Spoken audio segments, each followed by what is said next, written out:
Welcome to Rainbow Soul Astrology, a weekly podcast presented by Brighthawk and Hollis Taylor. Together, we lay out the weekly astrology in an accessible, inclusive, candid, and insightful way and what it means for you.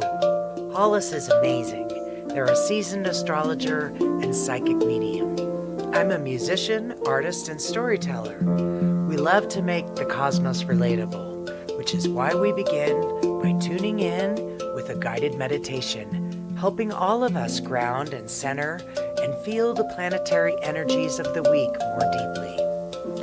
Then we dive into this week's astrological forecast, answer your questions, and then look at the horoscopes for all the signs for the week. Whether you're brand new to astrology or you've been following the stars for years, welcome to the conversation. Welcome to Rainbow Soul Astrology. Let's get centered, take a breath, and explore what the universe has in store for us.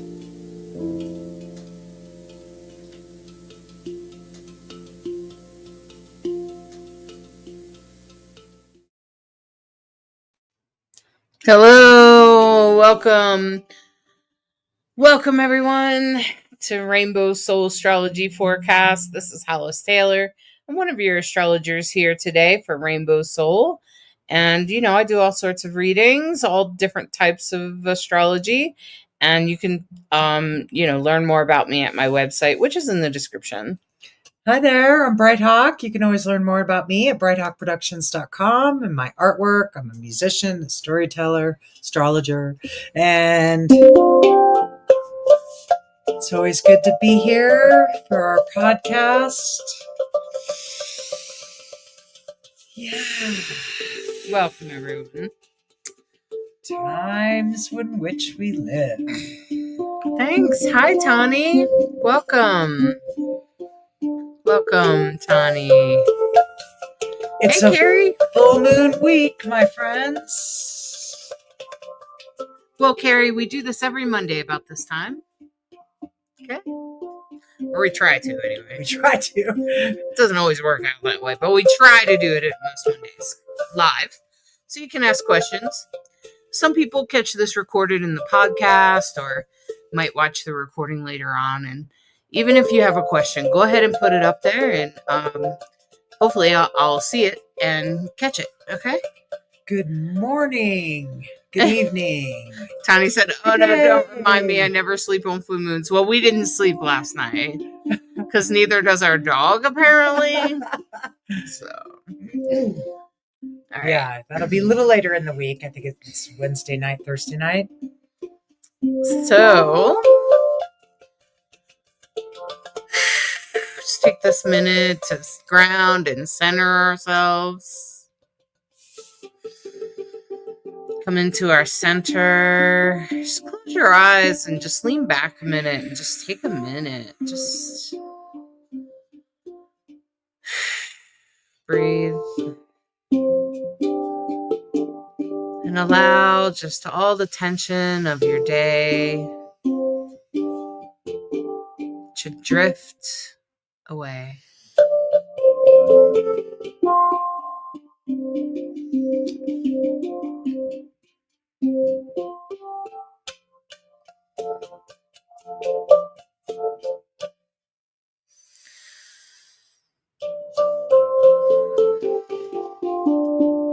And I invite you to imagine a beautiful night sky that seems to go on forever.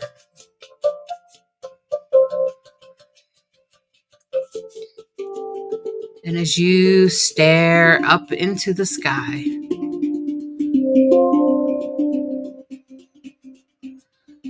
the moon is just halfway and it's off to your side.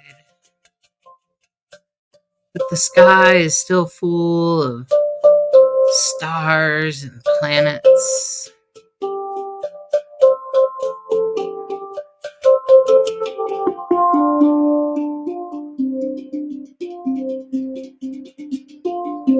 And as you as you stare up into the sky, a constellation highlights itself and makes itself much larger. This, as you can see with the symbology that seems to appear around it, this is the constellation of Gemini.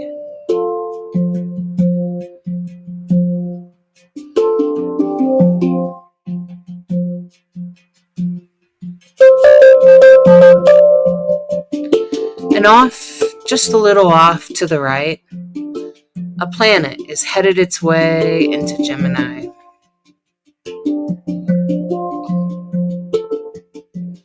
This planet is sideways. It seems kind of odd to you. Very different, but it seems to be on a straight path right into Gemini. This is the planet Uranus.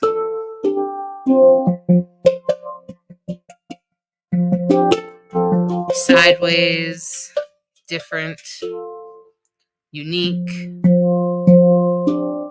revolutionary, progressive. This planet pushes into Gemini, the planet that makes two.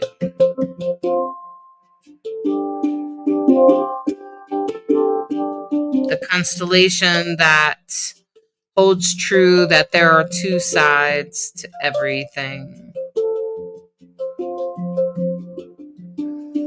and that the connections that we make, we are all related to each other. And as Uranus and Gemini come together, we will be experiencing the first taste of change.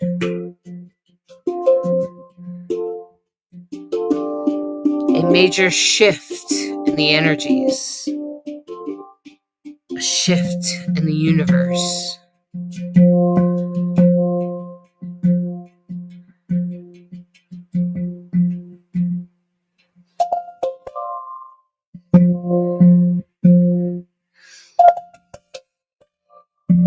We can be scared of what will change or inspired by the potential.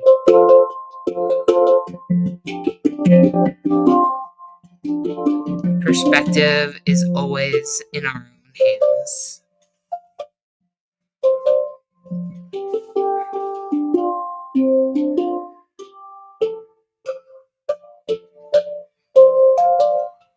And as we stare at the planet and the constellation,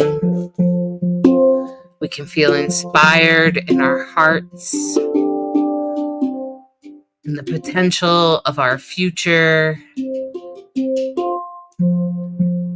to shedding what we no longer need and stepping forward into what serves us best.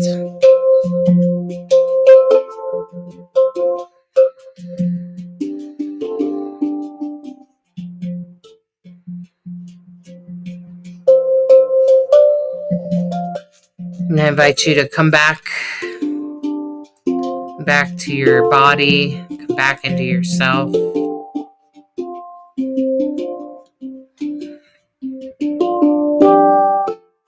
Get present with your bottom and feel your feet and your toes. And open your eyes. And come in to the here and now.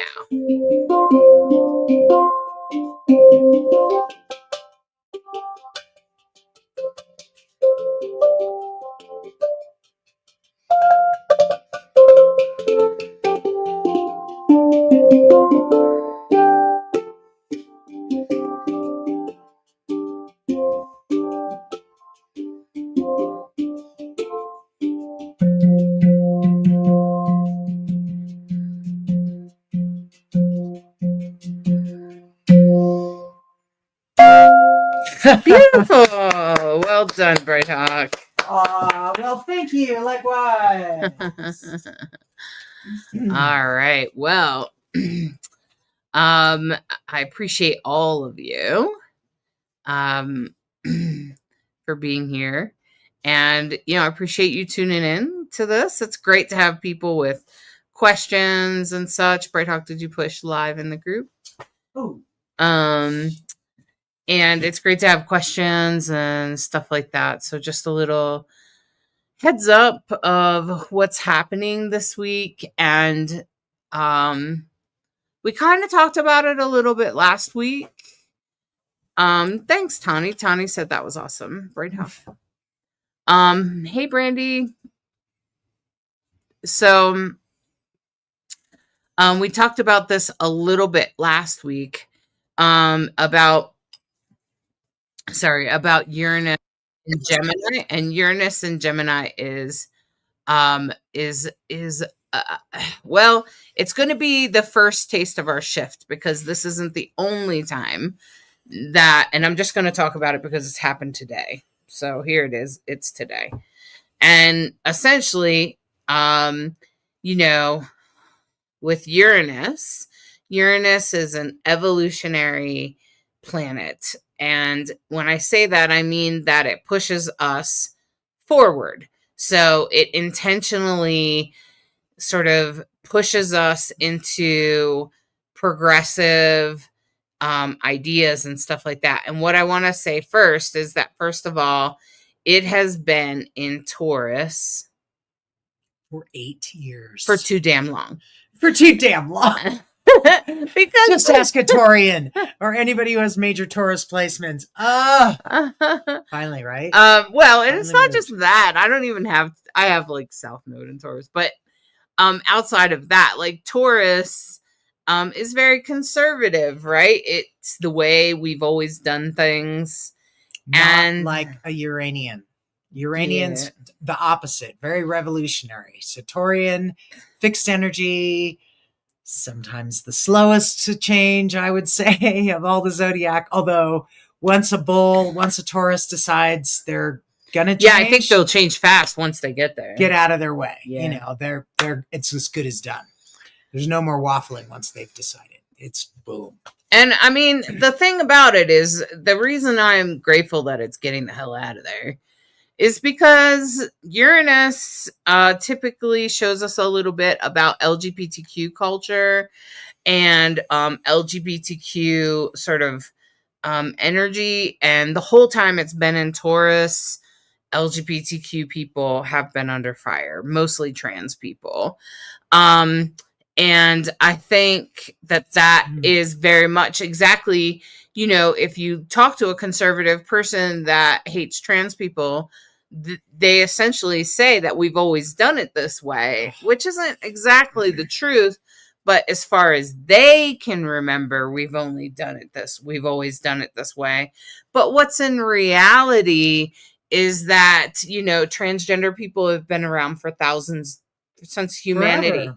Trans people have always been here. Okay. And now, while it may seem like a revolutionary thing right now, that has a lot to do with Pluto and Aquarius, and a lot of the transits going on through Aquarius. And so, Aquarius rules Uranus rules Aquarius. Okay. So Aquarius is very much about the collective, and it's about all people being equal.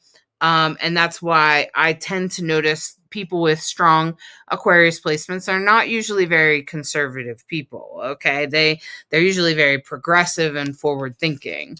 And if you have a strong Uranus placement, well, you could just be queer altogether, because some LGBTQ placements would include Uranus on your ascendant. So if you take a look at your astrology chart and the arrow on the left-hand side is your ascendant, the one that's pointing to the left. So if you're looking at that and it's pointing to the left, that's your rising sign, regardless of what it's in. If Uranus is sitting any within 5 degrees of that, I I wouldn't be surprised if you were queer or a gender bender or something, okay? And it might have to do with what other planets are there, but most likely you help shift the gender norms, okay? I've seen Uranus on the ascendant.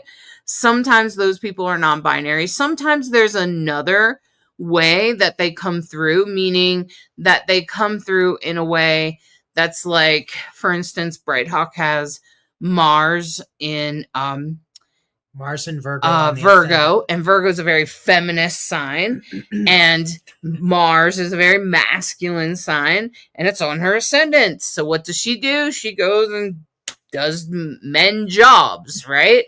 This is the first thing she does. She goes, oh, I'm going to play the drum. Oh, what? Women don't play this? Why not? Okay. And she's just like, huh? What is this? Okay. And so that's especially for, when you first started, in the 80s, 90s, it was definitely not a thing for women. Yeah, it was. Yeah, women drummers. There was, in the early 90s, I would say early mid 90s, there was an amazing actual emergence of women drummers, particularly in New England. And I happened to arrive at the right time. There were a lot of teachers available, and I just jumped on and went for it. Right. I didn't know it wasn't something women didn't do. I didn't know that I was breaking some. Yeah, but you didn't just learn to drum. You ended up the center of things. It wasn't just a hobby. Anyway, so we're talking African drums in particular, but yeah. So all of this is to talk about Uranus and how Uranus changes things. And Uranus was in its detriment in Taurus because how opposite Taurus is to Uranian energy. And now, this morning at 2 a.m., we were awake. Thank you, Charlie, my dog. At 2 a.m., Uranus made the switch into Gemini. And that was energy. And I actually think it's going to be really great for a variety of reasons, at least right now. And I think that because Uranus was in a positive conversation, it has been leading up to this, and it is now today, and the whole week is pretty much a lot of great aspects and stuff. I really think, and plus Uranus was traveling with Venus. Yeah. So I'm not surprised we had a surprise financial thing today. I know. So if you had something today that, oh, I didn't expect to have to pay for that, or something else like that come up today, that's Uranus. Okay, Uranus is like surprise. It's also, so typically Uranus is about change or shift. Usually it's a little bit more gentle. It's not like sudden, like smack you in the head, but it can be, particularly if it's on top of a planet. Like if you have something in Gemini that it's on top of, like Mars, could be a little bit uncomfortable. But most of the time Uranus is gently going to kind of come in and start to push you towards your life path. It's going to start making changes, and it wants you to get on your path. And that's the thing about Uranus. And I would say that with Uranus on my ascendant, if there's other people out there with that placement, I would say that most of my life, I always feel like trying to get on my path. Like I'm always sometimes I feel like I'm constantly adjusting a ship or something. So, and I do constantly change, and some of my haters, will say, that I'm fake because I change a lot. I actually have changed less now, but I changed a lot from my 20s to my 30s. I went from black to white. So I would say that Uranus has a way of changing you. It has a way of shifting you. Mm-hmm. So you should definitely pay attention to, first of all, oh, great, Hannah. I'm glad you got the captions. That's what Hannah needs, captions. But the great thing about Uranus is when it shifts. Yeah, we do. You're right, Tani. We do all shift, but I really shifted. So like I left my husband and moved and started being with women full time completely, where before I was more like mostly with my husband. I also changed my job. I changed my career. I left a career I'd been doing all of my 20s. And I also moved twice, 2 states away, and then 2 states away again. And then I also moved into a cult, left a cult. I went from darkness to light. Oh my gosh, Tani. Okay, my plate of change was much bigger, especially now when I talk to people about their Saturn returns. They're like, which is what you're talking about between the ages of 27 and 30, Tani. Mine was really big, and I always wondered why. And now I understand why. Okay. And my Saturn is in a square to my Uranus. Okay. So when Saturn was up there on top of my Saturn, it was squaring Uranus, making me change. And people made fun of me for it. Okay. People absolutely made fun of me for it and said all kinds of nasty things about me because I changed my mind. And now most people don't feel that way about me, but they did back then. Maybe because I went from super dark people to super light people. Well, you're always saying when we change our resonance or our frequency, our energetic, literally you've been around people that it doesn't matter what they talk about, you just feel good around them. You've been around other people where you're like, God, every time I spend 20 minutes with them, I feel drained. I'm ready for a nap, different resonance, right?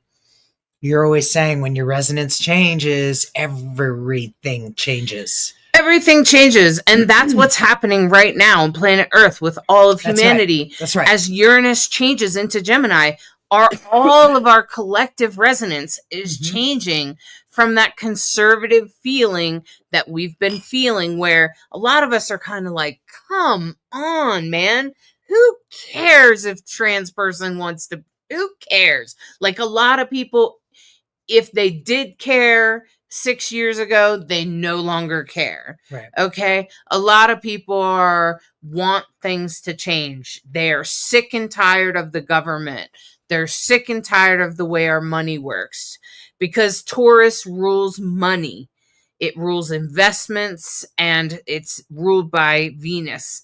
So like there's this energy that's shifting where we're really ready to change. And a lot of people are really, really, really ready to change. A lot of us have really had it. Tani said, yeah, I shifted big time too, but with my hubby and moved area where I grew up and my boys, and I'm the rebel in the family. I'm with a man who is 52 and I'm 40. He done time in jail. Okay. Yeah. And Tani, it makes me wonder, where's Uranus for you? Is it conjunct Saturn? Is it right next to Saturn? Is there something else going on? It's probably your Uranus placement, because Uranus is about change. It's about revolutionizing ourselves. It's about becoming who we're meant to be, even if we're completely off track. Okay? So that is really like the theme of the week, is that we're just getting a taste of these energies. Yeah. I think, wrong thing. I think what was particularly, like interesting was that we won't, like, this is only going on until, did you note when Uranus was leaving? When it's like, it's going to turn around and go back, is what I'm saying, you guys. Oh, I didn't actually. Yeah. So I think it happens this fall, and I can look at it real quick in just a moment. But when Uranus is going to essentially, it's just making a dip into Gemini for the next few months. Well, in the next several months, a lot of planets are retrograde. So we already have several planets in retrograde. This week, Mercury, by the end of the week, Mercury will be stationary. Mercury normally moves really fast, but as it ekes up to its retrograde moment, it slows down. It's that stationary moment, and then it backs up. Okay, so Chelsea said, my Uranus is right next to Saturn in my 8th house. Neptune is there too.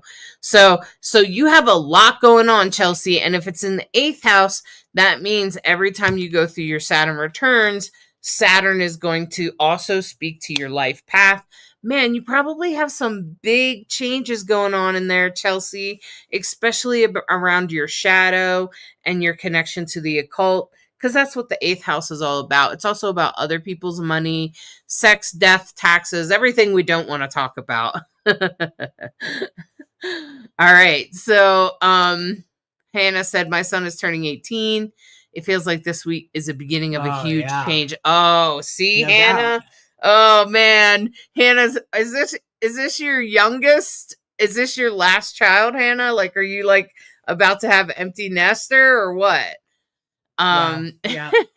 That's what I'm thinking. Everything is about to change. Yeah, big time. And you're just going to get a taste of it. Yeah. Because something's going to happen in the fall, and we'll go back to the Taurus energy. Uranus will turn around and go retrograde back into Taurus, and then it won't be there very long. And next spring, Uranus will be in Gemini for that's it for the next 8 years.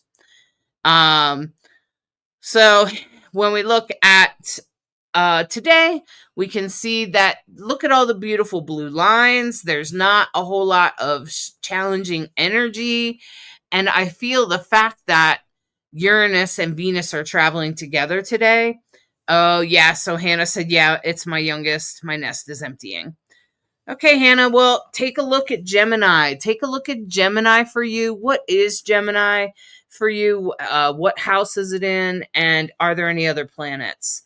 So the thing about Uranus and Gemini, I think, is really important, at least to people that might be listening to this podcast, is that Gemini represents gender change. It represents this change of gender, or even having both genders, or gender variance in all of its labels, regardless of how you want to label it. That's why it's represented by Mercury, because Mercury is a gender neutral planet. And so Mercury is also not gendered, like where Venus is typically gendered and Mars is typically gendered. Mercury is not. And Gemini tends to be rather non-binary or transgender, or just generally pretty queer. And so the fact that Uranus is moving over there makes me think about the next few months, like what could happen in the gender revolution that could really help things. And maybe there'll be a court ruling because equality, because I'm just going to say that I know that there's a lot of big, huge organizations fighting for the rights for transgender people. There are definitely some states that are going backwards, but there's also a lot of progress. We are trying to make progress going forward. And I know that even for me, I have been watching about transgender things in the courtrooms, and there are things coming up for transgender people. So don't be surprised if that arrives on the stage in the next few months, until between now and the fall. But I think it also might be about currency, money. Okay. So the way we spend money and what we consider to be a good investment is about to change, because Taurus right is about investments, and it's the old way. and Uranus. So if you're looking to make investments, I think one of the things that I would look for is what happens between now and the fall in all the ways of investment. Like, does Bitcoin start to do really well? Do other cryptocurrencies do well? What happens with, with houses and things like that? So I would be paying attention to that, mostly because Gemini rules currency. It also rules relationships and networking and networks and your connections to others, including because of Uranus's rulership to Aquarius and the fact that it's in Gemini, makes me think about us rethinking how we're all connected and maybe rethinking ways we can network and connect with each other. That could be a little bit different. Now, Gemini also rules like AI and technology. Not like we needed that to go any faster, but Uranus is probably going to speed that up. No doubt. No doubt. Yeah, so I feel like the big conversation right now is that Uranus and Venus are in Gemini now. And so what I'm going to encourage you to do is to maybe mark it on your calendar that Uranus is in Gemini during this period, and maybe just journal and pay attention to what might be happening, because as we move through this period, we should be paying attention to, okay, well, what happened during that time? Because whatever happened during that time is probably going to be the theme when Uranus comes back to stay in Taurus. Now, it will leave and go back into Taurus in December. Okay, so that's early December. Actually, it actually might even be late November. It's like every second Uranus moves so slow. It's a slow moving planet. So it's only going to be in the first 2 degrees of Gemini. Then it's going to turn around and go backwards, and it will be in Taurus in November. And then it's going to go all the way backwards for a little while, all winter long, back into that conservative feeling that is very frustrating to people like me, because I'm a Uranian. I'm ready to go forward, and why the hell are we still going over this? This is my frustration with the world, right? And then what's going to happen is then Uranus will then go forward. And when it does, it will pop back in April. Wow. Yeah, these retrogrades are going to be quite something, because the retrogrades for all of the planets. So can you make this chart larger so I can see? You can see already, we started off the month with Neptune going retrograde. So Neptune's 2 degrees Aries at the bottom of the chart, and now it's going retrograde. In another month, Saturn will go retrograde, and they'll go back to the sign before them. Same thing's going to happen with Uranus. So we're going to, by the fall, by late summer, we're going to have a lot of planets in retrograde. And so the ability to launch, put forward new energy, put out something is going to be really hard. It'll be really challenging. It'll be trying to launch your boat when the tide's coming in, right? Mm-hmm. We're wanting to try to go with the tides when you're doing stuff like that. So that's part of what's happening. So some of the productivity we're experiencing now, it's like, take advantage of it, because that energy won't last all through the fall. Right. Just a little heads up for the year. Yeah, and I feel like this week, Monday, Tuesday, the biggest news of the week, other than Uranus into Gemini, is that it will be that there's a void all day on Tuesday. Like, I feel like tomorrow, I'm kind of like, oh man, am I going to feel okay tomorrow to do things? Because there's not a whole lot of drama. There's not a whole lot of struggles. But sometimes with void moons, I feel a little weighed down. So, and sometimes I feel a little, I don't know. But Well, it'll I be in noticed, Sag. especially if it's in a water sign, you feel like you're wearing a wet blanket. But this is Sag into Capricorn, which would trine your Virgo. It maybe you won't feel quite as Maybe I'll feel dreary. productive with Mars hanging out in Virgo with me.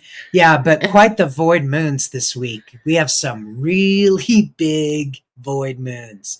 You know, last month we had some really short ones. This week, last week, some really big ones, like all day. So if you've had moments last week or this week where you're just like, God, where is the energy? Why don't I have any pick up and go? Could be that you're feeling very affected by the moon, particularly if you have strong Cancer placements. If you have Cancer rising, you should absolutely get yourself a moon app, because the moon changes signs every couple of days. And it's not that you're moody, inconsistent, and can't make up your mind. It's that you're transiting with the moon. So it's going to change how you feel, and it affects a great deal of like, why do I feel this way or that way? That's one of the things about Cancers, they're very sensitive, but they're not very emotionally intelligent, I would say. They're really smart. They have lots of great qualities. Being really in tune with what they're feeling and why is not one of them.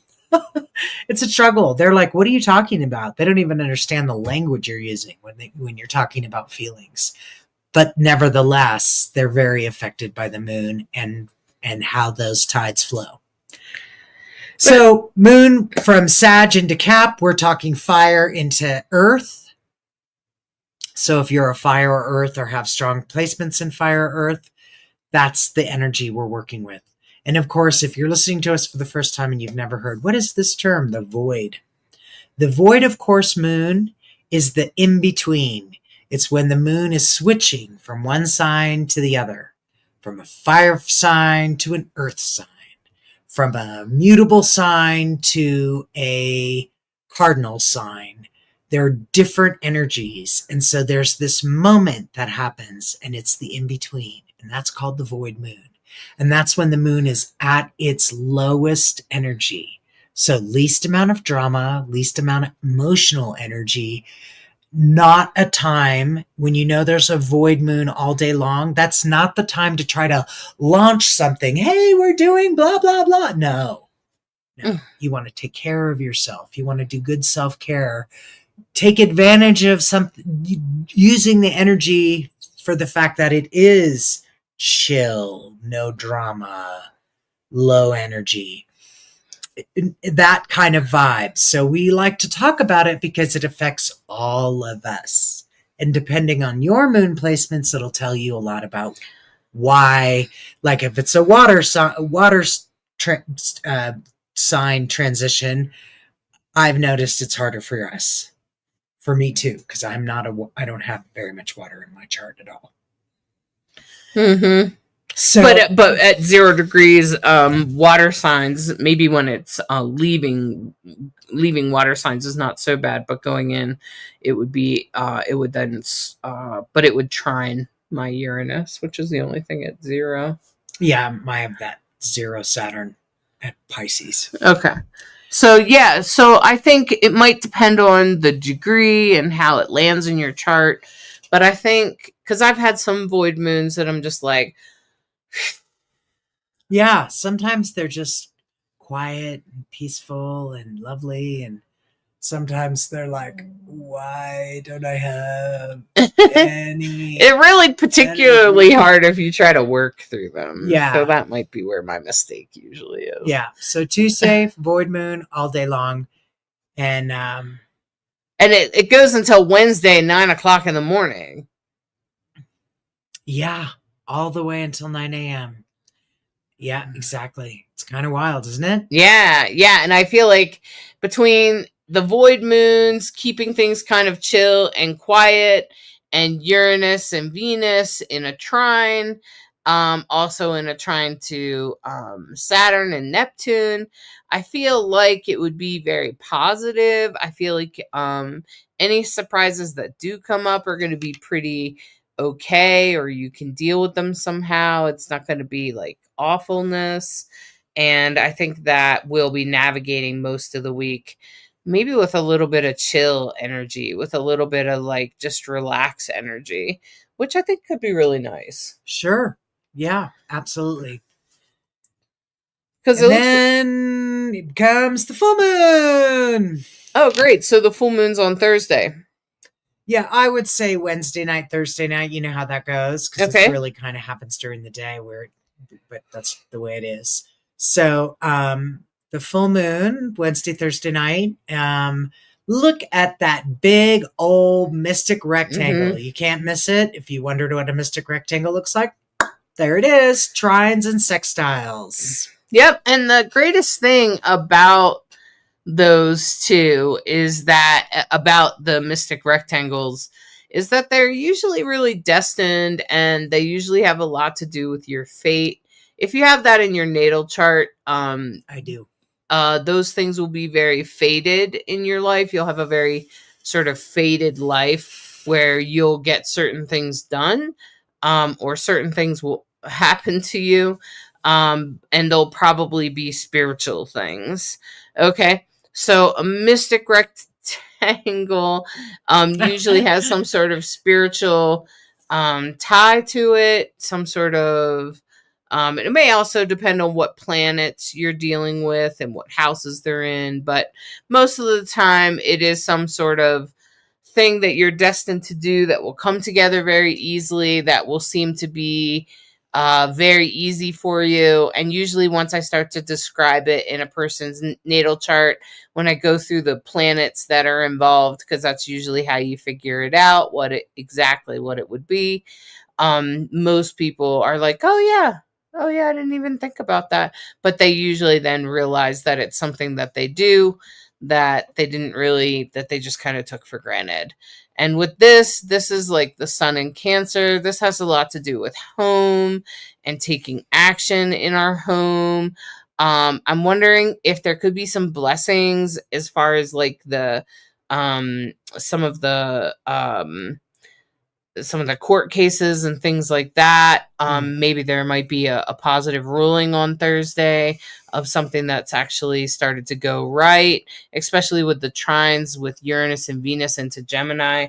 It could even be something for transgender people or LGBTQ people, or at least something that's progressive, something that will move us forward instead of holding us back, which if you feel like we're being held back to some degree, I mean, Donald Trump's campaign is we're going back. So if you feel a little held back, that energy should start to release. You should release, like, you should kind of feel like someone's letting go of that grip and not holding you back anymore. And generally humanity will feel like we can move forward. And I think that mystic rectangle in the sky, I'd be interested to see what happens on Thursday, because whatever it is, it has a lot to do with our destiny. It will be a fated day because the Mars South Node is on my Mars and South Node in Virgo, and we're hosting at our house a friend I haven't seen in 25 years. So Virgo, all about nurturing, taking care. Mars action South Node, like, oh yeah, I haven't seen this person for like 25 years. Okay, I guess that's what we're doing. And it, little things like that. And hopefully it'll be a great visit and reacquaintance. So yeah, I hope it is. And then and with that minor grand trine, I'm pretty sure that it will be. And especially with Uranus and Gemini, it's a whole, like I said, new networks of people are not, and with your North Node in Gemini, I would say whatever happens is your destiny. Yeah. So, and then, the other thing that happens this week, it seems like every other day there's a void moon, like void all day Tuesday and all night Thursday, like 8:30 p.m. until all the way through, actually, not even all the way through until Friday. Friday. Wow. Wow. Wow. We're going to just have a lot of chillaxed energy. Yeah. So if you're on vacation, you are doing it right. If you are going to the beach, you are doing it right. If you're doing nature walks and trying to stay cool in the mountains, you are doing it right. Yeah, and I would say be open to, especially for the weekend, be open to any new relationships and stuff like that.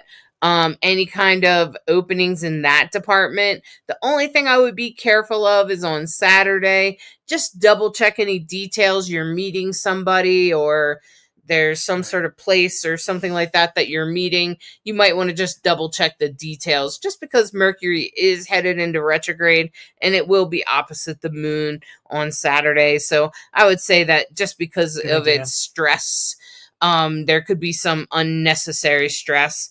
Just double check your details, double check with your friend, just say, hey, I just wanted to make sure I got this right.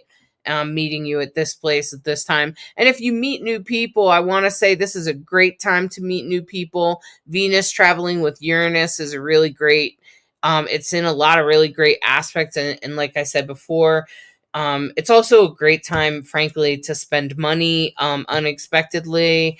It's also a great time just because if you're making an investment, I know somebody that's about to buy a house all of a sudden that she wasn't even planning on buying. She's thinking about buying one in Breckenridge. And so if she decides to just do that, that's going to become an investment property, of course. And so what I'm saying is, like, when people are just kind of, if you're making sudden decisions, just take a look at your chart real quick. See, Gemini is that green number 2 there? It's always represented by the Roman numeral number 2. So if you find out what house, post it in the chat, go ahead and put your comments up. And if you find out where Gemini is ruling, meaning if you start on the left-hand side at the rising on the arrow, Sagittarius is what that red symbol is. It rules the first house. And then you go down and around the chart, okay? And you can see each one of the houses are numbered. You can see the numbers in the inside if you're looking at a circle astrology chart. And you want to see, where does Gemini, assuming you're doing this in Placidus, okay, just in case for people out there that like to change their house system, you want to find out what, I can also do whole house, but just tell me, where is Gemini starting the house? So in this chart, Gemini is starting the 7th house, even though Uranus and Venus are in the 6th house. You can see them in Gemini, but technically Gemini rules the 7th house.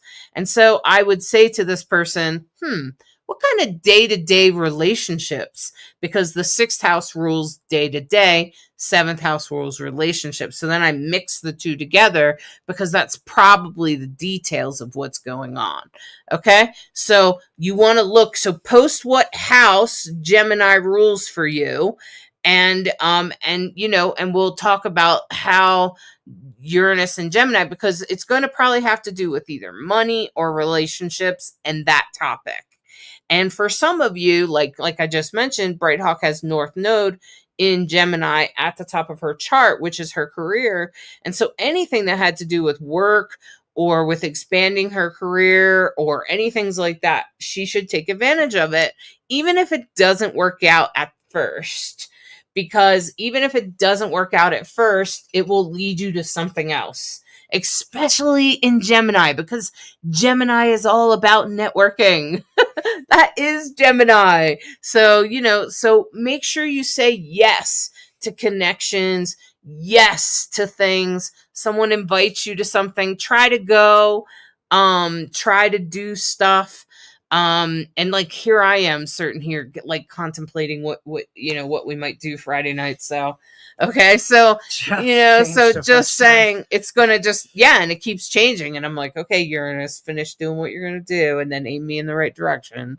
Okay. Give me a clue. Yeah. So if you feel like that's going on for you right now, that's actually a good thing. It's the universe trying to open your network, trying to broaden your connections, broaden who you're connecting with and why and where you're headed with that. Uranus is always taking you to your path. It's not like Mars will knock you off your path. It will cause chaos in your path and challenge you to be a better person.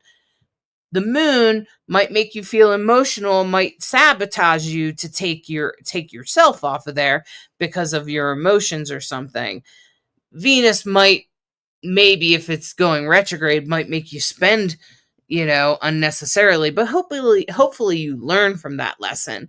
But Uranus, even if it has to reset the whole game board, is going to push you towards who you belong with.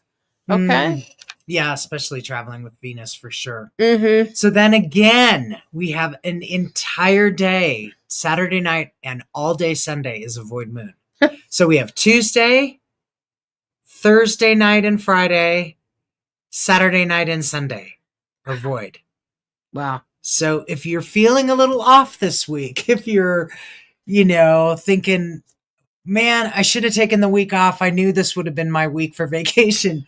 Yeah, it's a good week to be on vacation. And if not, try not to overload your plate, especially when you see those big voids. And just make sure you double check the details. Oh, yes. Why don't you go to Sunday and I'll show you the actual degrees per second. So Mercury, like I said, normally moves at quite a clip, right? It's a small planet. It's a fast planet. But this week it is going to inch along and 14 degrees. And when it gets to 15 degrees, 34 seconds Leo, which happens on July 15th.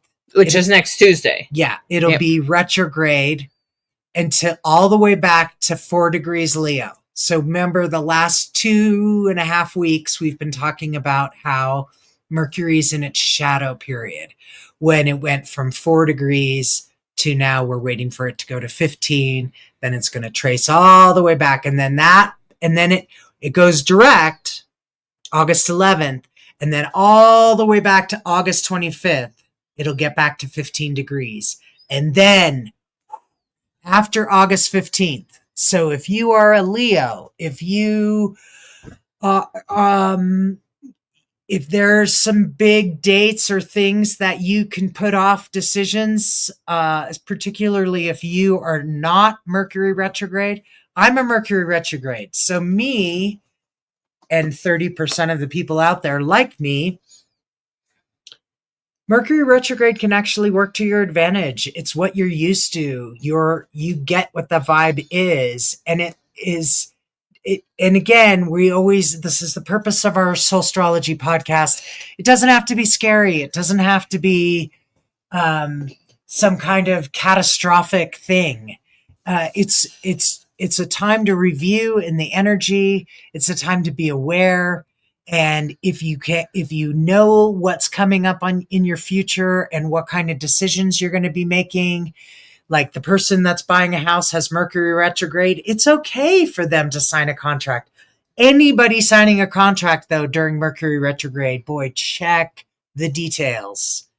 And if you're a Mercury direct in your natal chart, if you can avoid big purchases, big contracts, big things like that, put it off until Or if you're a Virgo or a Gemini. Yeah. Mm-hmm. Yeah. So the biggest challenge is that Mercury is slowing down, so our communication could be slowed. You may not get as much information, and whatever's going on these last week and this week could be part of the theme for you during the Mercury retrograde. And it might be time to review those things or just kind of change the way you've been approaching them or something, change the way you talk about them. And that's anything, if you have any planets from about 4 degrees Leo, even 3 degrees Leo until about 14, 15 degrees Leo, anything in there, that's where Mercury is going to be moving back and forth. And so you might feel it a little bit more intensely. Yeah. And outside of that, or also if you have it in Aquarius at those degrees, 0 to 14. Right. Opposite side of the chart, just in case you're wondering what that was. Because that's the opposite side of the chart. And a square could be easier to, you might have some things to resolve, but oppositions usually require a gentler touch.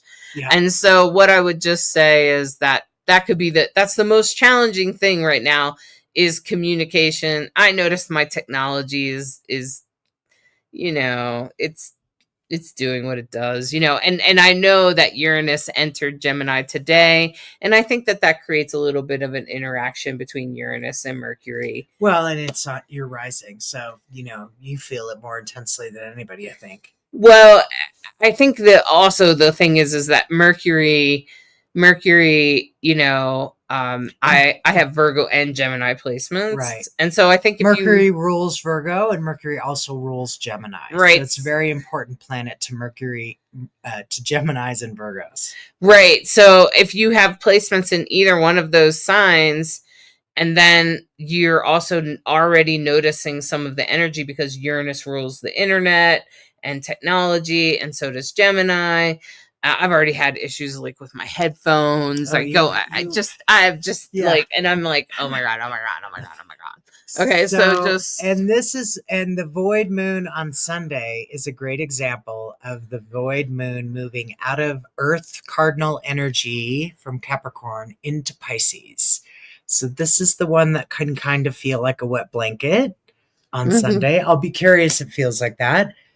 Maybe being in water, if you can go to the beach or go to a swimming hole or be in water, maybe that's the thing to do. I don't know. But I wanted to get you a bigger picture on the Mercury retrograde and, you know, the parameters around it so you could plan accordingly. Folks have questions? All right. Well, not that I'm aware of. So like I said, put the house that Gemini rules for you. Hannah said, oh, okay. Turned on film caption. Just Hannah making comments about the captions. Okay. So Tani, you don't know yours. So like I always want to mention is that you can get your beginner's guide. So you can get your astrology chart for free. Like this will show you how to get your chart for free, how to start reading it. And if you follow the directions in this beginner's guide, you'll be able to follow our weekly forecast, and you'll be able to, if you just print out the chart once you get it, it tells you how to get it. It tells you exactly how to find your moon sign and your sun sign and your rising. And you'll see that a lot of times I point to the planets, I tell you what they look like, Gemini, so you can find that in your chart. And then what happens is if you print it out and bring it to these broadcasts, you can teach yourself astrology. Okay. Absolutely. But that's what you have to do is you have to go to my website. There's the link up on the screen. Divine Androgen. If you just go to my website, divineandrogen.com, there's like a digital shop link on the right hand side. So if you click on digital shop, it would take you to this beginner's guide, which will really help you get started. We also have like a astrology 101 class Brighthawk and I put together. That's really great. Comes with coaching and cheat sheets and just about everything you need to get started. And we've broken it down so it's 5 courses. You can take it at your own pace, and each class has lots of accessible cheat sheets. Because first you want to understand your 3. What's your sun? What's your moon? What's your rising? But then when you're hearing all of what we talk about, why is it influenced by this or that? You want to understand the housing system. And of course, you want to know all the zodiacs. And then, of course, you're going to want to know the rulerships. And then, of course, you want to understand the basic transits. And, you know, all of that is a whole language to understand. But the most fun thing about astrology is we start with you. It's all about you. You get to understand you. How do you do you?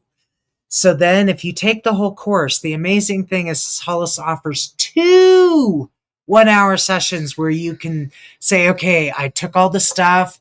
I get what you told me about. You know, this is my stuff. what about this? I don't You could understand just about that. come ask questions. Just And say, I don't get the house system, Hollis. I just don't get it. And it's just a fabulous way to understand how you do you. And then at a certain point, when you start to really get the big picture of astrology, you'll start to realize there's these things we all did before we got here, I believe, called soul contracts. And you start to realize, oh, I made agreements about I'm supposed to focus on this area and my Saturn is in this house and sign, therefore, da da da da da da. That's and how all these things that we talk about, where we talk about destiny and fated energy. That's all in the chart. That's how I've been talking to the children too. My grandchildren, my grandchild learns astrology from me, and both of my grandchildren will often ask me about their astrology. And one of the things that I've started saying is, you made an agreement to do that. So I told my granddaughter that she made an agreement to be a hero and to do something about bullies and to stand up to bullies. And she's like, I did? And I was like, yeah, before you came. That's why you're going to be a strong woman, and you have to stand up to people that mistreat and that mistreat animals or that mistreat. And she's like, oh. And my grandson, the same thing. He's a different type of hero, but a hero none the same, with his yod pointing at the moon and in Leo. So, there's these little things that you start to get to understand in your chart. And the best thing to do is, so this beginner's guide is a few bucks, you guys. This is like $5 or something, especially if you use that code. And you use that code and that live 50 code, you'll get 50% off of whatever in anything you buy in the digital shop. But if you get the beginner's guide, I think it might be $5. Like, seriously, if you don't, it's just a few bucks, and it's a PDF, and you get it immediately, you download it, and it will essentially show you how to get your free, show you what website to go is most respected, show you how to put everything in there and how to get that done. And then what I suggest is, once you're done, you click on it, which will make it like an image, like a picture, like you're just looking at a picture, and then you could print it. And when you print it and you have the piece of paper in front of you, it's a really great way to learn. And then when I say, what house is Gemini ruling for you, you can be like, oh, it's the third house or whatever. Okay. So Chelsea said, Chelsea, I hope you're still around. Chelsea said it's the first and the second house for you. So wow. It starts probably in the middle of the first house, Chelsea, because you're not, unless you're a Gemini rising. So it actually starts the second house. Mm-hmm. So then what we say is that Gemini rules your second house. Okay. Mm-hmm. That's how we usually talk about it. And you have Chiron retrograde, it normally is, at 28 degrees, not always, but usually it's at 28 degrees Gemini. Okay. And so that tells me that, okay, so it's not going to reach Chiron for a long time, for like 8 years, at least 7 years. It's going to be a while. Yeah. Okay. But you might want to pay attention to what starts coming up for you in the next, it's just like, what are the themes? Is it about work? It's in your second house. So that starts to make me think about money, values, work. The only reason I say work is because it might be about the money that you get paid at work or how you get paid at work. Those kinds of themes. Maybe you're struggling financially and you have no idea when it will get better. It will probably get better when Uranus gets to Chiron in 7 or 8 years. Okay. Depending on what it is. Okay. So just pay attention, Chelsea, to your money, to your values, to what you value, what you buy, how you spend your money, and how you make your money.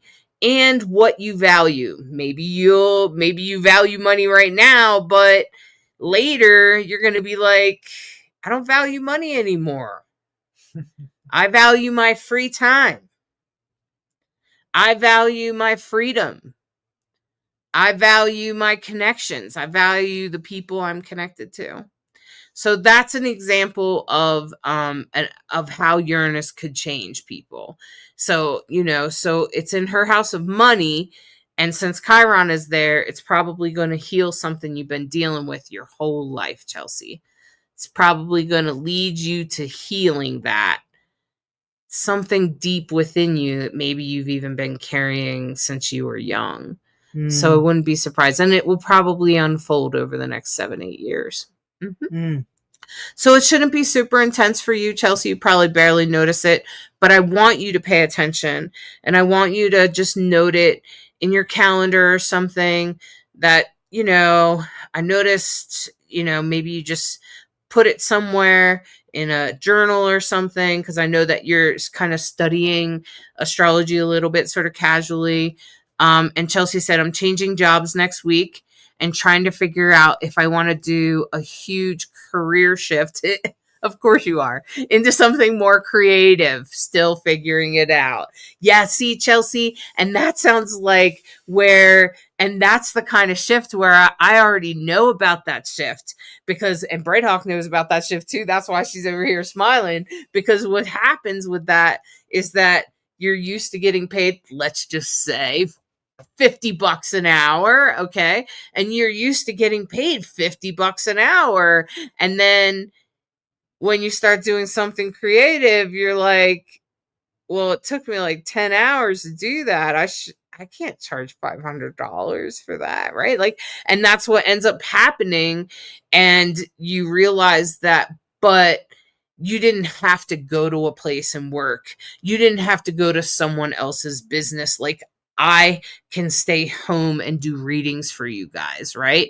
And that's why I know that sometimes it's not always about the Benjamins. Sometimes it's about the freedom. Sometimes it's about putting out what you have. And for me, at my age, at 50 years old, and I think even for Bright Hawk at 60, I think we both feel like we want to give something back. We have a lot of wisdom.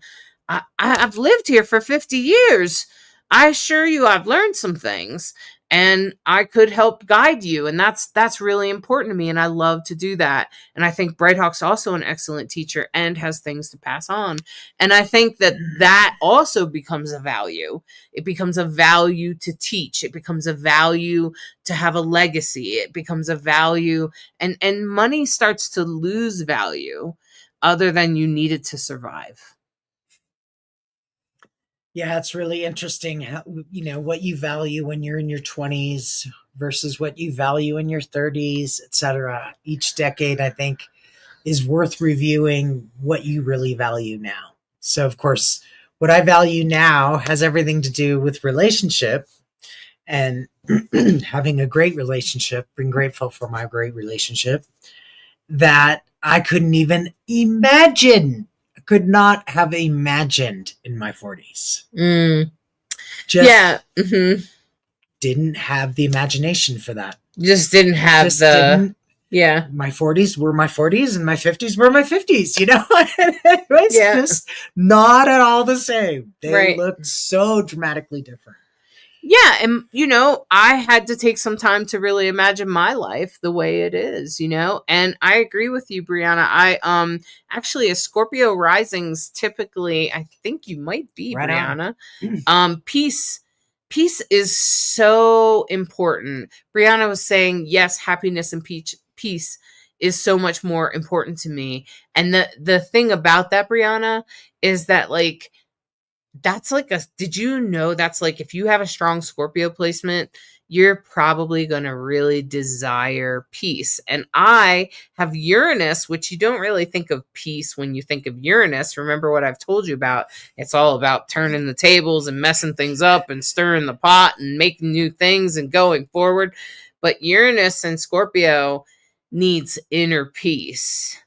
And if I don't have inner peace, I kind of go a little crazy.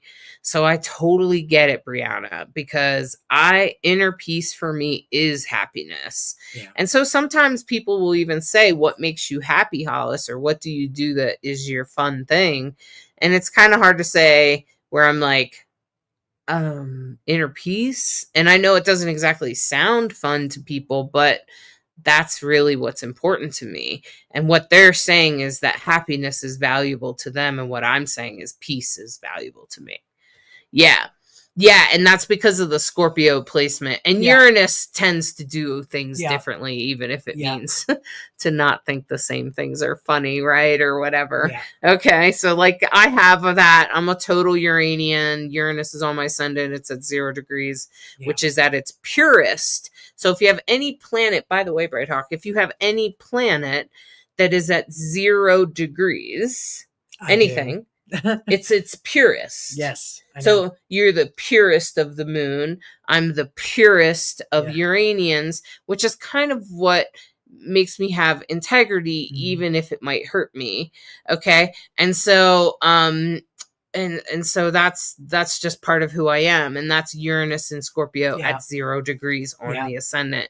So it's just kind of a thing. Okay. So, and then that's why I call myself a Uranian. It's such a strong placement. And Hannah said, my 40s have been rough, hoping the next 4 years before I'm 50 will be better. Well, Hannah, it's probably going to be an adjustment, because let me just say my late 40s have been nothing but adjustment.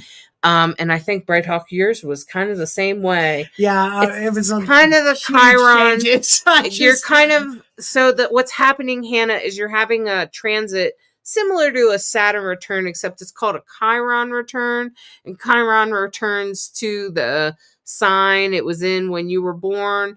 And so then Chiron's in Aries right now. So you probably have Chiron in Aries, or maybe just over in Taurus. And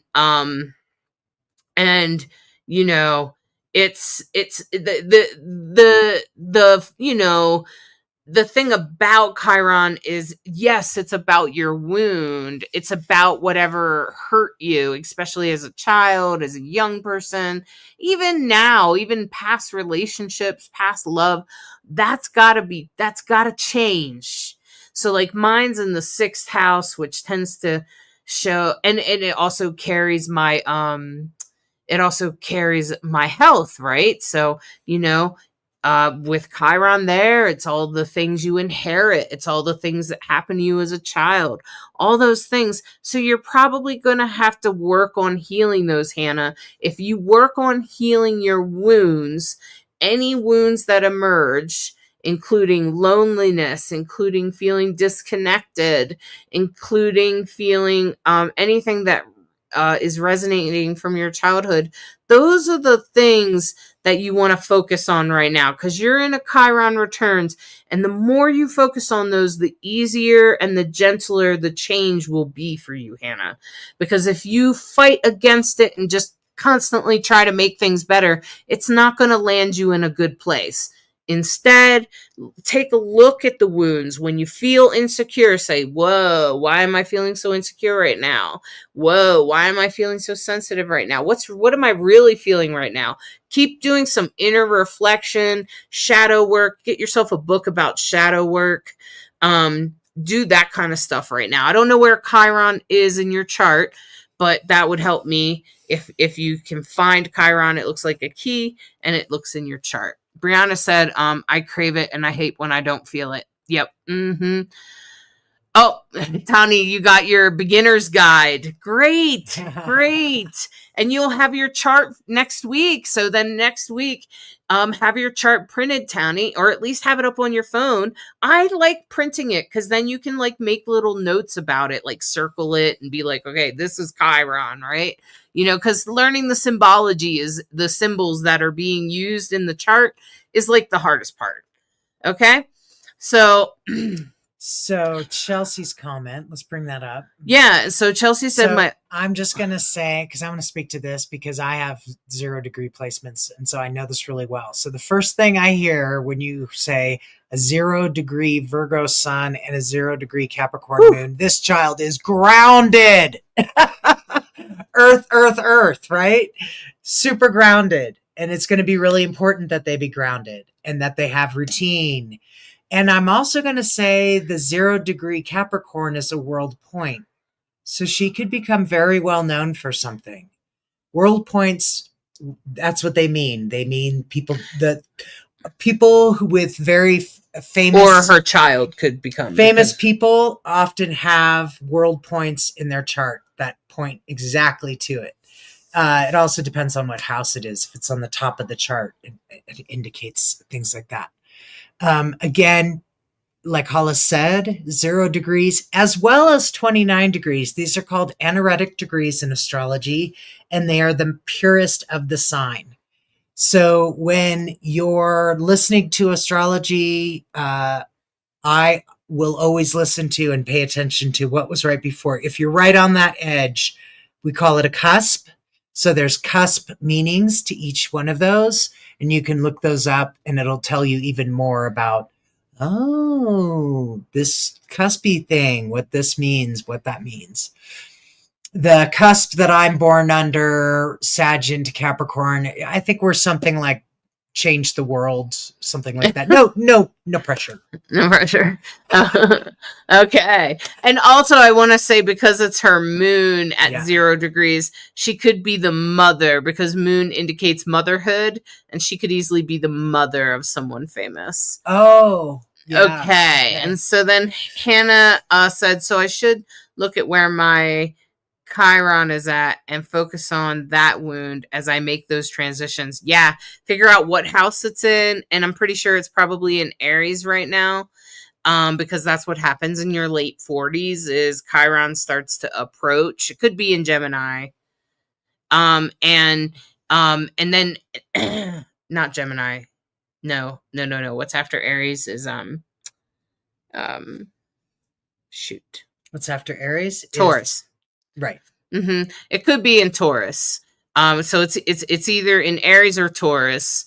And what happens is in your late 40s, just like in your 30s, you come to your Saturn returns, you come to your Chiron returns, and you have a solar return every year. And that's your birthday, right? And a lot of people get an astrology reading, like that's their birthday gift to themselves. They get a solar return chart. Okay, because they want to know what's going to happen for their next year. And that's what it is. It's kind of like a year outlook. Okay. And so with your Chiron, what you want to do is focus on that wound. You want to figure out what exactly that wound is and how it's represented. I've been focusing on my wound since my early 40s. And it's been everything from health, because it's in my 6th house, and that represents health, and it has a lot to do with more like wellness than just health. Like it has more to, like, the 1st house often is a little bit more about health, or your vitality and disease and things like that. But the interesting thing is that the 6th house is a little bit more about like wellness, like walking and taking care of yourself and eating and things like that. And that's exactly what I've been working on for quite some time, for most of my 40s. I actually started in my 30s and then into my 40s. And the closer Chiron gets to Chiron, which I think now I'm through the transit, I'm approaching 50. It was not easy, Hannah. I could feel it building inside of me, and I'm still healing, and I'm finding my healing and trying to harvest my healing and trying to pay attention to, like, because I've been through all this heart stuff. And so like just that kind of stuff too, like whatever you go through, like the fact that you're going to be an empty nester here soon, that's probably going to bring some stuff up for you, Hannah. And you're going to have to think about that. How is that related maybe to your ex, maybe to your relationships, and even to your children? Okay. So, because you don't want to be the kind of parent that's, clinging on to their kids, like you don't want to be that one. All right. So Tanny said, I don't have any patience, as you can see, because I had to get it. That's okay, Tanny. It's all good. It's a good book. It's excellent to have. That's why it's immediate. It's downloadable, and it will very quickly take you through what you need to know, how to get your chart, how to read it. and then how to engage with us in this live. Okay.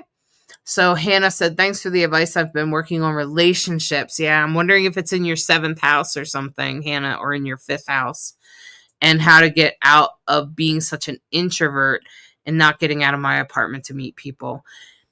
I totally get it, Hannah, and I'm sure it's not easy since you are deaf. I think that if you have any kind of disability, even for me, I mean, I'm not deaf, but I can't walk as fast as everyone else.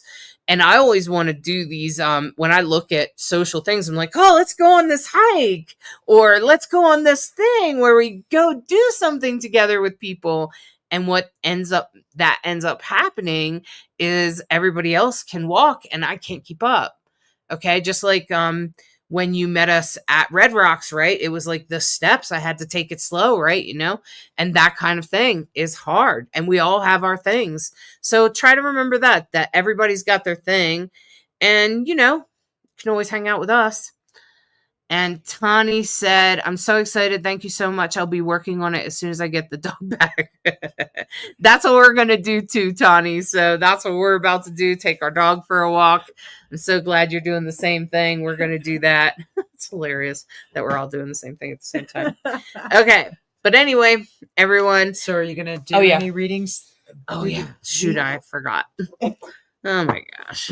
See, Mercury retrograde. That's okay. That's what I have, Mercury retrograde, so I'll just keep us on track. So Hollis is going to do astrology forecast for the week. And this is where it's really helpful if you know your sun, your moon, and or your rising. Because especially your rising, as we grow into our rising sign, it has a tremendous influence on how we approach our world, the work on our world, etc.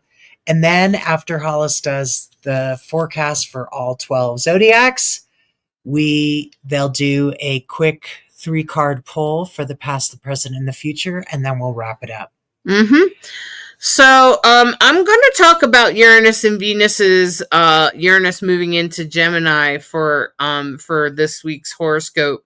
But what I also want to say is I'm also going to speak to the mystic rectangle, just because I did that last week. I did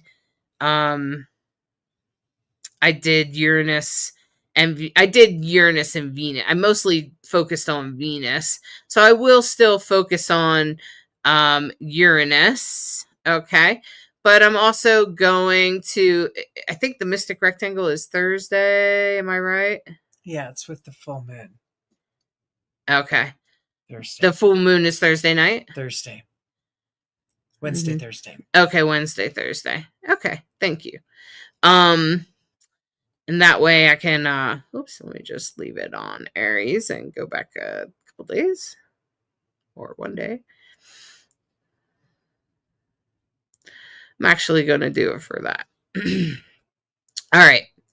So I'm going to talk about Uranus and Venus. I'm going to talk about Uranus, about the long version of that, like meaning like what it could mean in this, what kind of themes it could be touching on, and what you might want to be paying attention to that will help you get a good idea of what the theme of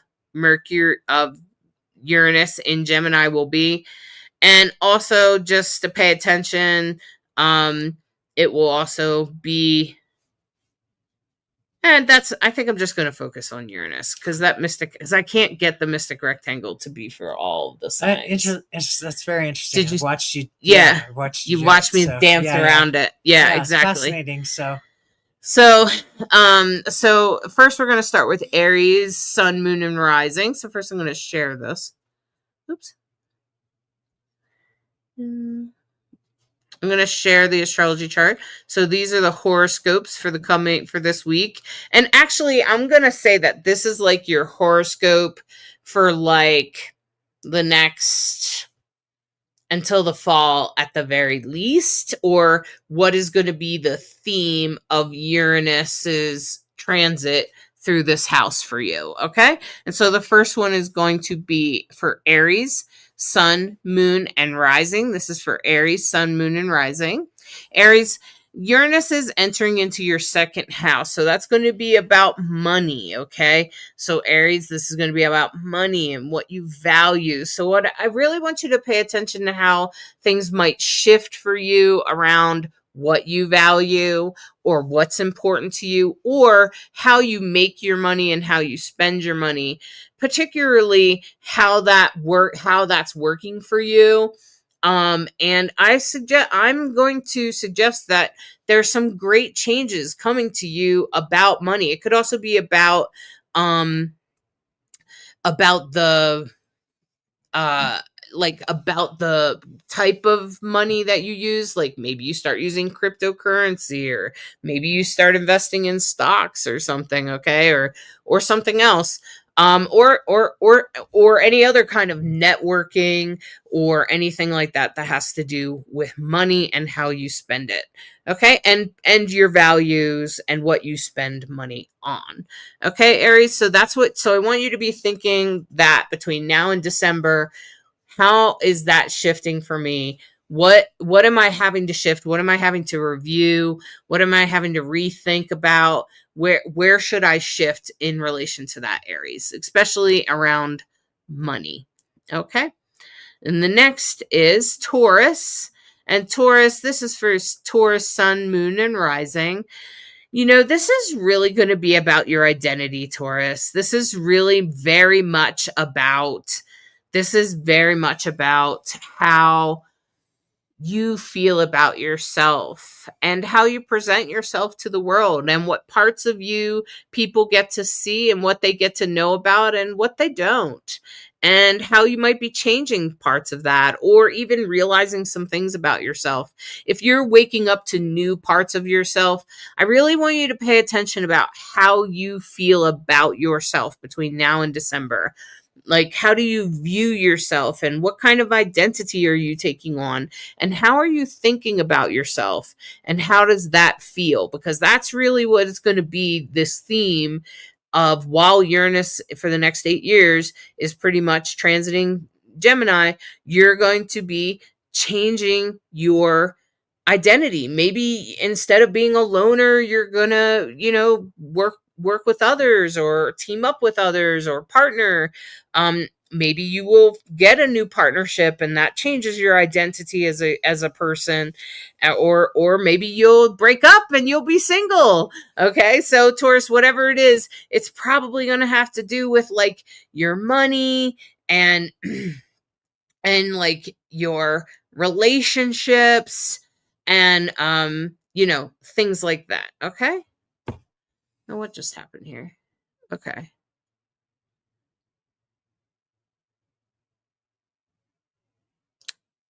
Next would be Gemini. No, what I just realized is that the date, so I'm sorry to freeze like that. What I've realized is that the date is terribly wrong. Just hit right now. I will. And then thanks. So, it got a little bit messed up. That's what I'm realizing.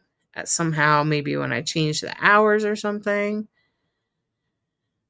So, sorry. You need to go the other way.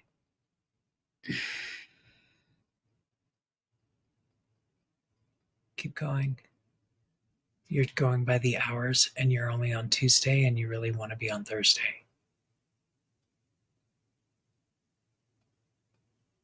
There you go. So sorry about that, guys. Sorry that I messed that up. I just, yeah, it happens. So, okay, let's try that again. So I'm going to start from the beginning because I'm not sure that was done correctly. Oh yeah, see, Aries was correct. I kept looking at these two planets, and then I looked down at Taurus and it got messed up somehow. So that tells me that I just messed up Tauruses. So Taurus, it is about your identity, but they weren't in Taurus. And so they were in Taurus instead of Gemini, and I was confused. So, okay. So everything I said is accurate. I was going to say, I was following right along, and I didn't think that you went off the rails or did it wrong anyway. So, but that was definitely June 27th. And so this is, but it's still Uranus and Venus are still in the same house. They're still They're still about your identity, which is really important for you, Taurus, especially if you're experiencing some big changes since since Uranus left Taurus. It's probably going to feel a little like, okay. So, you're probably going to feel some big changes, and you'll get rewards if you made those changes. You'll get rewards. Okay. And now we're looking at Gemini. This is for Gemini, Sun, Moon, and Rising. And this is going to be very much like your entire life path and destiny, mostly for Gemini rising and stuff, because, and some of it you'll probably see some of it, but you probably won't see all of it. Like some of it could just, you're probably going to have some surprises about the way your life is leading. Even if your sun, like if you're a sun or a rising in there, it's really, you're probably going to have some big surprising things that happen to you in the next 8 years, but I would be paying attention to what those themes are. It will probably be life-changing things that will like change the way you live your life somehow. Could be absolutely relationships. I would be paying attention between now and December, and that would be that will pretty much change it. And you could also change maybe around your how you see yourself or how you handle yourself, because the 12th house rules sabotage. So like you might start like treating yourself differently, or you may also start to see the unseen. You may start to see something that you didn't see that was there before. And because typically the 12th house rules everything that has to do with like the unseen, and that includes spirits. Okay, you guys, I have the moon in the 12th house, right? Okay, so that makes sense that I'm a medium, right? Okay. And so and Brighthawk has several planets in the 12th house, but we both go to nursing homes, and nursing homes are kind of unseen. So it's also those kinds of things like hospitals, nursing homes, and mental health clinics. Those kinds of things could be having any change. So if you work in those, or you want to work in those, or you're trying to leave those kinds of things would definitely be shifting. And so that's probably going to be where most of Uranus does its work while it's transiting through your house. Okay. And now we'll move on to Cancer. This is for Cancer, Sun, Moon, and Rising. And right now, Cancer, Jupiter is in your sign, Cancer. And until it goes retrograde, things are probably going pretty darn good for you, Cancer. Right? Frankly, you're probably feeling pretty good. And this Uranus transit, unless you happen to have something at Gemini in those first couple of degrees, 0, 1, or 2, then you probably aren't going to notice this much at all. And that's okay. It's okay, Cancer. It might shift, there might be a shift in like who's your supervisor or who you're influenced by, but I doubt you'll notice it. So frankly, Cancer, right now, you're just in your bliss bubble of joy. Because you should be with this Jupiter and the Sun in your first house. Jupiter and the Sun is there, and life is going good, and Happy you're birthday. getting it together, and you're probably feeling more together than you ever have, or you have in a while. Okay, Cancer? Yeah, and happy birthday. And then now for Leo, this is for Leo, Sun, Moon, and Rising. This is very much about who has influence over you, including your coworkers and people that have power over you, like landlords or bosses or supervisors or anything like that. You're probably going to start seeing a shift of that. It could be about the way you perceive them, or who you decide you want to keep in your life, Leo. You're a fixed sign, so you tend to kind of keep the same people around. And it's not exactly like you to cut people off. That's a Scorpio thing. But Leo, you tend to tolerate maybe longer than you should, sort of like Taurus. And in that, don't be surprised if you don't want to tolerate that anymore, or something like that, or those things, or you're just not That's just not a value. You're not valuing the same people that you did before. It's probably going to be about the people that have influence over you. So sometimes a partner, but I would say it would, unless it may be a business partner or a coworker or friends or community, those kinds of people you may see. You may change your perspective of them. Okay. You could go closer, you could go further. It really depend on your own choices. Now this is and that will be happening, between now and December. You should get a taste of what will come for the next 7-8 years. Okay. And now for Virgo, sun, moon, and rising. Virgo, this is very much going to be about your career, okay?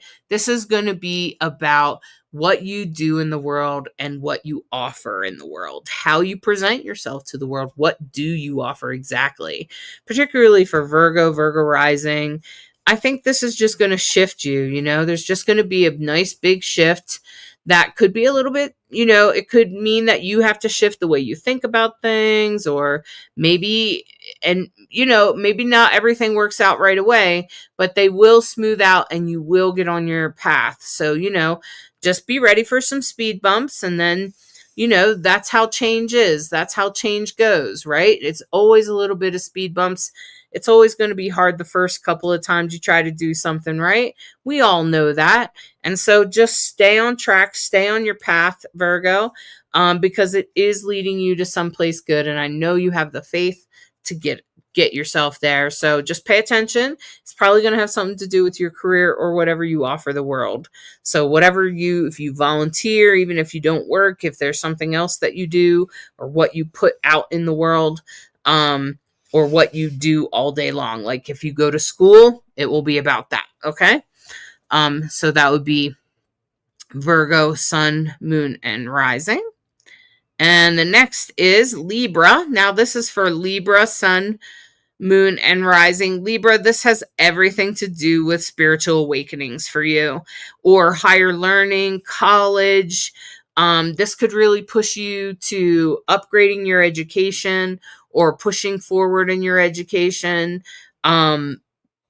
This really has a lot to do with your enlightenment, spiritual awakenings, spiritual education. Yes. Those kinds of things. Pay attention to that theme in your life. And that's Uranus. That's Uranus pushing on that. And that's probably going to be your theme for the next 7-8 years. And right now it's going to come up, you're going to deal with it, and then it's going to go away, or maybe you lose hope about it or something, over the winter, but then next April, it's going to come back up. Okay. So whatever it is, I just want you to know it's going to go away, but come back. And then it's going to be there for the duration, of the 8 years that Uranus is in Gemini, and it will bring you change. It is going to change your life, Libra. It will change the way you feel about things. It will change the way it will change pretty much your perspective. Could also have something to do with your grandparents, or if you're a grandparent. So if you're somebody out there that's hoping to be a grandparent, that's probably going to happen. And there could be a little bit of a hiccup here in the beginning, but don't worry. It just hang in there. It will keep going. Okay, Libra. And so that's for Libras. And for Scorpio, sun, moon, and rising. Scorpio, this is really all about, for Scorpio rising and Scorpio sun, this is really about your shadow self, all the stuff you don't want to talk about, all other people's money, all the parts of you that feel very shadowy. And we all have parts of us that we don't want to talk about. We all have parts of us that are, that we just don't want anyone to know about it. And that's why usually the key words for this house are sex, death, and taxes, because those are 3 subjects most people don't want to talk about. Sex, death, and taxes. People don't want to talk about those subjects. They're just too hard. And so just recognize, Scorpio, that those deep, deep subjects that come up, be ready, strap in. It's going to be okay. You're going to be okay. You're going to get through this. The universe is always leading you to a good place. So just hang in there, Scorpio, and be aware that those kinds of topics could be coming up into your life, and you might have to deal with them. You probably will have to deal with them. Scorpio. All right. And now we'll move on to Sagittarius. This is for Sagittarius, Sun, Moon, and Rising. And Sagittarius, this is going to have everything to do with relationships. Okay, so relationships as far as like people, how you not just love relationships. It can include those partnerships, but it can also include all relationships. So this is like your siblings, this is your friends, this is your neighbors, this is your buddies you like to, do this with, or whatever it is. Okay. Could be about the community that you're part of, even because usually your friends are sometimes your community, especially these days. And so with Uranus moving into Gemini there, it's really going to influence that. It's really going to change the way you think about that, and it should come together really easily without too much struggle. But just keep in mind, just watch for the themes over the next few months between now and December, and just pay attention to what comes up during that time, especially anything that's surprising or anything is shocking. That's Uranus, especially in relationships. Okay. All right. And so that's for Sagittarius. And now for Capricorn, Sun, Moon, and Rising. So, Capricorn, I was moving, but it wasn't moving. Capricorn, this has everything to do with creativity for you. This has everything to do with romance and relationships in that way, as well as children. All of those things are going to be at play for you during this time for the next 8 years. And in particular, I want you to pay attention between now and December about what kind of creative things come up for you, if you have some creative desires, or maybe you even surprisingly invent your own type of thing or creative method or art style. It will also have a lot to do with what you see as fun, as what is fun, and what do you do for fun. And so that will all be very important for you, Capricorn. And how your love and romantic relationships are going. All of that is going to be in big change for you.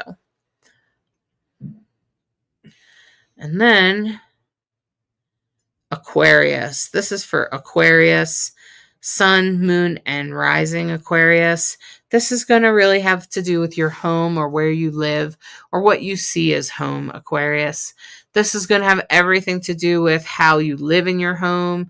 And so really pay attention to what comes up around home for you in the next few months between now and December, even if it's just on your mind, what you're thinking about or what you're dreaming about or visioning. Those are the kinds of things that you need to be paying attention to, because that's going to be your theme for the next 7-8 years. Okay, Aquarius. So you're going to be, it's just going to be shifting your life. It's going to be changing that part of your life to make sure you stay on your life path. And then as we move forward into Pisces, this really has a lot to do with your community and being part of your community and how you want to show up in your community, and also with your siblings and your neighbors and people around you.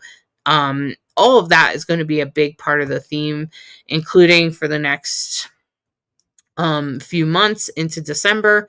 And then, of course, there could be a little bit of a hiccup around that over the winter, but don't worry, it will come back strong next spring, and you'll be in that energy for the next 7-8 years. Okay, Pisces? All right. Wow. That's always so amazing. Hopefully everybody got what that was for them. Yep. Some people are like, yep, that was me. Okay, good. Yep. Tony's like, I'm staying for the cards. Yeah, Oh, man, I right? Because love there's these. always one more nugget of juiciness that seems of wisdom and insight seems to come from the cards. And I love how it all weaves and informs and so all right, so co-inspires. I love these tarot cards. This is the Pride deck, the Love is Love deck. Each one of these cards is done by a different LGBTQ artist. So I'm gonna pull 3 cards, 1, 2, 3, one for the past, one for the present, one for the future for all of us. Oh my god. We got that card like 3 weeks in a row. Which one? This one? This one. I know we got it last week for sure. And wow, we get it a lot. It seems like we get that card a lot. Okay, well, and in it that is position. Well, it is lot. Pride. It is Pride Month, so this is a reminder about community and how it's been there for you in the past and how it's helped you in the past. And so keep in mind, this is very much about how you've been supported and what you've manifested in the past and how important that is in the today. And to not to forget about those blessings that you had, particularly things that you manifested. 10 of Cups. And then in the here and now, this is the Justice card, which is about fairness, which is about things coming into, maybe, are we having justice? I didn't see any of that in our government, but maybe you might. But there could be some justice coming to us now. That would be great. And so we might be seeing some scales even out and some things get balanced. Putting things back into balance is always an excellent feeling in our lives. Typically, I don't know about y'all, but me, I like it when everything is balanced. And I feel like that's pretty much what's headed our way right here and now. And then going forward, this is the Ace of Pentacles, which is very much about great things coming to you, beautiful things, having all the resources you need, having everything you need, and doing really, really well. This is definitely a financial thing, which I'm kind of like, well, that's good because Uranus is moving into Gemini. I'm wondering how it's going to change our currency in the country. But so this is the Ace of Pentacles. So I hope that's true for me and you. And I hope all of us find prosperity in our future. And I'm sure that somehow we will find that prosperity. So in the past, let's take a look at this. This would be 10 of Cups. This is how you've connected with community and what kinds of things you've manifested in the past. And in the here and now, this is, how you've balanced things. And as you're balancing things in your life and going forward, prosperity is on its way. It's headed towards you. Stay open and be ready to receive. Yeah. Tony, we all need money. Eh? Yeah. Oh, gosh, the stress of the times in which we live because of the